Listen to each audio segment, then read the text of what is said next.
ছেলেদের জীবন যতটা সহজ মনে হয়, বাস্তবতা ঠিক ততটাই কঠিন।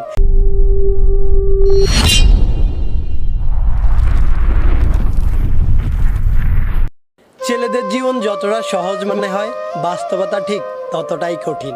সবার চোখে একটা ছেলে যতটা স্বাধীন, বাস্তবে একটা বয়সের পর সে ঠিক ততটাই পরাধীন। একটা ছেলেকে কখনোই দায়িত্ব শেখাতে হয় না। তার উপর ছেলেটা যদি হয় মধ্যবিত্ত, তাহলে তো শেখানোর আর কোনো কথাই আসে না। বাবার পরে যখন সংসারের হালটা ধরতে হয়, তখনই দায়িত্ব নামক শব্দটা আপনা আপনি তার মাথার মধ্যে ঢুকে যায়। আর তখনই সবচাইতে চঞ্চল ছেলেটাও একেবারে শান্ত হয়ে যায়। যেই ছেলেটা আগে মা বাবার কাছে আবদার করত, সেই ছেলেটাই আজ সবার আবদার পূরণ করতে শিরোধার্য।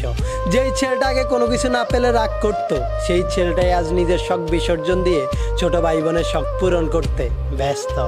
ছেলে মানুষ মানেই তাদেরকে পাষাণ মনে করা হয়। সত্যিই কি তাই, নাকি তাদেরকে পাষাণ হতে হয়? সত্যি বলতে ছেলে মানেই পাষাণ নয়, কষ্ট ছেলেদেরও হয়। একটা মেয়ে চাইলে কান্না করে তার মনের কষ্টগুলো সবাইকে বলতে পারে, কিন্তু একটা ছেলে চাইলেই তা করতে পারে না। কেননা ছোটবেলা থেকেই ছেলেদেরকে শিখিয়ে দেওয়া হয়, তুমি ছেলে, কান্না তোমাকে মানায় না। আর এই একটি কথায় তাকে হাজারো কষ্ট বুকে চেপে নিয়ে হাসি মুখে প্রতিনিয়ত সব কিছু মেনে নিতে হয়। ছেলে হয়ে জন্ম নেওয়া যতটা সহজ, ছেলে হয়ে বেঁচে থাকাটা ঠিক ততটাই কঠিন। কেননা একটা ছেলেকে ফ্যামিলি, ক্যারিয়ার এবং নিজের ভালোবাসার মানুষটিকে হারানোর ভয়ের মতো হাজারো টেনশন, ডিপ্রেশন নিয়ে কাটাতে হয় তার প্রতিদিন।